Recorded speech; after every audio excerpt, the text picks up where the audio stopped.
فضل الله من صلى صلاة الفجر في جماعة قفك صلاة الصبح جماعة كنت كذا فهو في ذمة الله وحكجر يا مجن جليل إلهي مجن إلهي مجنت إلهي إخواني أوح غالية حديث كاسر وحوري أثناء إمام صحيح مسلم باوري إمام مسلم في صحيح كوري وحي النبي صلى الله عليه وسلم من صلى صلاة الفجر في جماعة قفك صلاة الصبح جماعة كنت كذا فهو في ذمة الله فلا تخطروا ذمة الله فمن يخطر ذمة الله كبه الله على وجهه في النار أعاذنا الله من ذلك قفك صلاة الصبح جماعة كنت كذا وحكجر مجن إلهي إلهي يوصن حكا مقامننا أما كحد جدنا مجنت إلهي قفك مجنت إلهي كحد جد إلهي وقبت الناس ونوجه وجه وخذا وحال أرسل إخواني هذا منك وطن كان هيستا صالحان هذوه هبل أنا مجن جني مجنت يدو كجرا وأنا قف كحد جد كرنيك مجر فيا سبحان الله محاط مرينا سنقف رب العزة ويجري مجنت يدو كجرا معناه حتى علماء الإسلام كسلفت وحال جوريين منك صلاة صبح جماعة كنت كذا ويسكي إلى المجرين هذا واحد إحمران ويسكي إلى المجرين وحيقول جرين صلى صلاة الصبح مع الجماعة فهو في ذمة الله مجان إلهي بكجرة أذيك مجان إلهي كجرة أفرض هذا مجان إلهي جلسة عيالك هذا مجان إلهي جلية حاسك هذا مجان إلهي جلية صلوته ربي أهلي ربي معناها إن ابني من أهلي وتعيد القرآن كإهل كاغا أو دم وحيكون بي إهل كاغا ذمة إلهي جلية ورب البيت هدو كنت كذا جماعة انت ضدك جماعة اكواجك هدو كنت كذا ذمة الله وأرين أين عظيمها آدوين حتى علماء وحي الشيغان مسائل واقعية أو هبط عي وقت يعني الشوق من شيخة وحنو شيكين وحيري كبوتي با وحاكد عضي من دان يراه الشاب أبا وحكولها الدكان ومن قصدة وحنو شيكين من علماء أو يري أنا أقول سوقها وحيري مركا من كان دكان ليبو أها وحور ربا إنه باجيه قلب كي آدو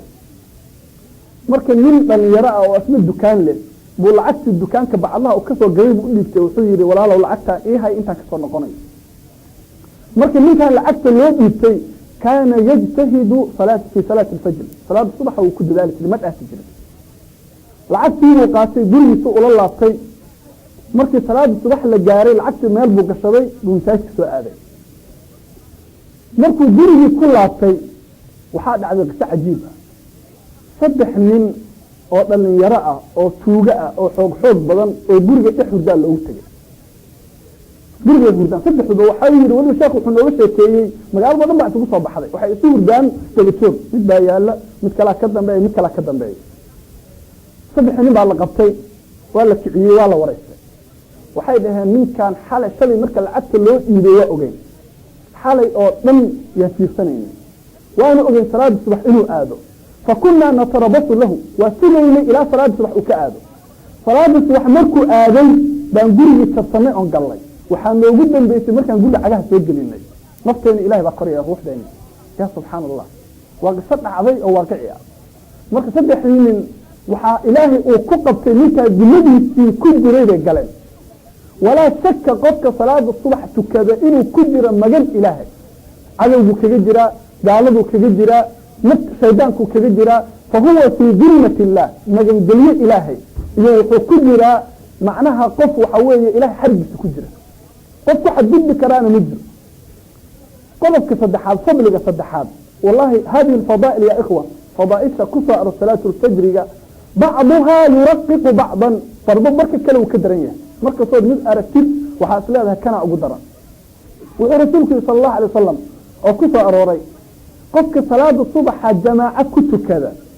kutibat salatuhu ma'a al-abrar salaada waxa lagu qoraa inuu tukaday salaadii baariyaasha ilaahay ay tukadeen fadli xabiib waxa nabiga laga yiri sallallahu alayhi wasallam xadiis uu wariyay imaam tabarani oo imaam albani oo xasan ka dhigay wuxuu nabiga sallallahu alayhi wasallam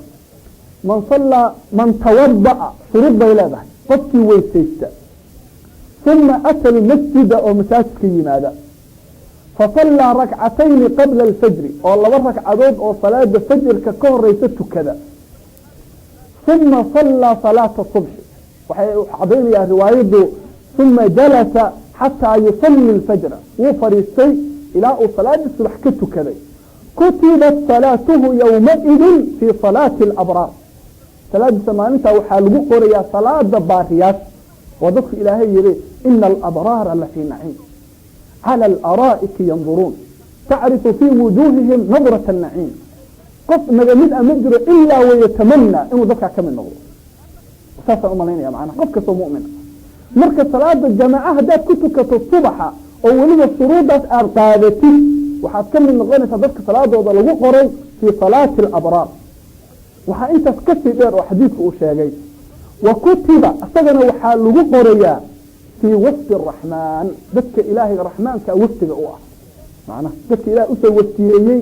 oo ilaahay uu masisooyey u fidiyey oo ilaahay soo qaabilay baa lagu qorayaa isagana salaadiisa waxaa lagu qoray maca salaati alabraar asaga magaciisana waxaa lagu qoray maca wafdi raxmaan fadli ka dheer ma jira intaas fadliga kale waa fadli wixii hore o dhan kasii daran salaatulfajarka qofka jamaaco ku tukada wuxuu gurigiisa ula laabtaa sida isagoo gutay xaj iyo cumro maana xaj iyo cumro kaamil ah isagoo gutay oo kale arrintaas waxaa wariyey imaamu tirmidi imaamu alalbanina wuu saxiixiyey xadiidkaas wuxuu nabigu leeyahy sala allahu alay wasalam shuruud bayna leedahay shuruuddaas way adag tahay kamana bixi karo ilaa qof aan mu'min ahayn oo qalbigiisa iimaan weyn uusa ku jirin ma ahan qof qalbigiisa iimaan weyn uusa ku jirin kama bixi karo wuxuu nabigu yihi sala allahu alay wasalam man sallaa salaata alfajri qofka salaada fajarka ku tukada fii jamaacatin jamaaco masaajidkuu yimid jamac buu ku tukaday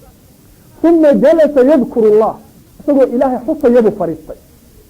meeshiisiibuu fariistay ilaahay buu xusaya xuska ilahay waxaa ka mid noqon kara inuu qur'aan akriyo inuu adkaar akriyo inuu cilmi dhegeysto inuu dad wax baro inuu wax khayr ah gacanta kula jiro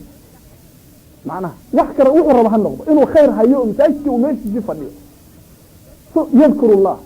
xataa tadluca shamsu qoraxdii ilaa ay ka soo dhalato markay qoraxdu soo dhalatay uma sallaa ragcatayna 2 ragcadood buu tukaday rajaca caada ilaa manzilihi gurigiisa wuxuu ula laabtaa biajri xajatin wa cumratin ajir xaj iyo cumro oo kale markaasuu ikhwaani nebigu wuxuu ku adkeeyey taamatin sala allahu alay wasalam waa mid taam ah oo taam ah oo taam ah riwaayad kalena waxay leedahay mutaqabilatayni oo la aqbalay xaj iyo cumro kaamil ah oo la aqbalay ajirkooda intee laga hela ikhwaani waa aragteen qofka xajka aadaya intuu marayo mucjisaad iyo macnaha safar iyo dhibaato iyo mashaqo intuu marayo ajirka uu la soo laabanayo adoo xaj iyo cumro kaamil ah oo weliba la aqbalay gutay oo kale baa salaada subaxa kala laabanaysaa ninkii aan gurigiisa ku tukada ama suuqiisa ku tukada ama salaada jamaaca intuu ku tukada horey ka baxa ajirkaa ma helay waa shuruud weyn man sallaa salaata alfajri uma jalasa yadkuru allah xataa tadluca shamsu uma sallaa rakcatayni caada biajri xajatin wa cumratin taamatin way xadiis waa shuruudaas waxay dumarku weydiiyaan marka xadiidkaa la akrinayo say fadligaa u helaynaa sababta waa aragteen dumarka waxaa u fadli badan inay fii qacri beytiha ku tukato gurigeeda say ku helayaan culimmadu waxay dhaheen ayadana shuruuddaas waxay ku soo gelaysaa hadday ku tukato fajarka gurigeeda maca jamaaca maca awlaadiha maca banaatiha maca nisaa'iha dumarkeeda ama awlaadeeda ama dadkeeda hadday guriga kula tukato jamaacadaas oo kale oo ay booskeedaa fariisato tadkurillah iyadoo ilaahay xusaysa ajirkaasoo kale helaysaa ilaa ay qoraxdu ka soo baxdo 2 ragcadood ay tukato ajirkaasoo kale iyaduna helaysaa waa ajir waa badaa'ic rakiis ah ikhwaani badaa'ic aad qaali u ah oo haddana lagu helay si rakiis ahoo aad u sahlan qof salaada subaxa tukaday nisfu saaca ama 20 daqiiqa masaajidka oo fariistay ilaa ay qoraxdu ka soo baxdo waa 1 saac wax la mid ah fariistay